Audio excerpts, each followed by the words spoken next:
Person Kashif Abbasi साहब, वजह सामने नहीं आई है लेकिन इस्तीफे की खबर आ गई है। देखिए, असल तो इसकी वजह ही सामने आनी चाहिए कि जस्टिस इजाजुल हसन ने आखिर क्या वजूहात हुई जिसकी वजह से अपना इस्तीफा भेज दिया है सदर पाकिस्तान को।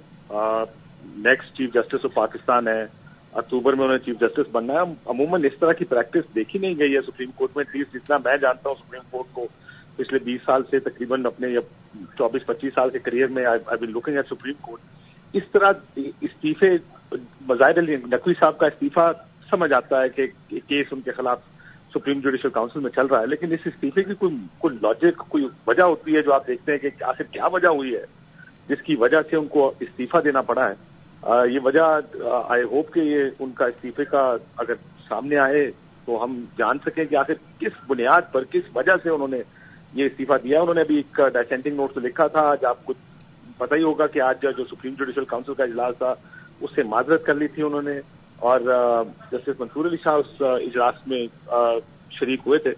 लेकिन इतनी अहम पोजीशन से है नहीं, इट्स नॉट कि उनके पर कोई केसेस हैं या किस तरह का मसला है उनका।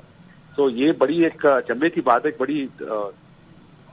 बहुत बड़ी खबर है कि कोई तो वजह बनी होगी जिसकी वजह से उन्होंने इस्तीफा दिया है। आपको पता है सुप्रीम कोर्ट में स्प्लिट, अगर आप इसका बैकग्राउंड देखें पिछले साल 1.5 साल से सुप्रीम कोर्ट में बहुत बड़ा स्प्लिट नजर आ रहा है। Justice Umar Ata Bandial chief justice है, तो एक ग्रुप जस्टिस बंदयाल का था, एक दूसरा ग्रुप था जो बहुत सी चीजों से इख्तलाफ कर रहा था, और बहुत से लोगों का ख्याल था कि जब चेंज ऑफ कमांड होगा सुप्रीम कोर्ट में तो सुप्रीम कोर्ट को इकट्ठा करने की कोशिश की जाएगी।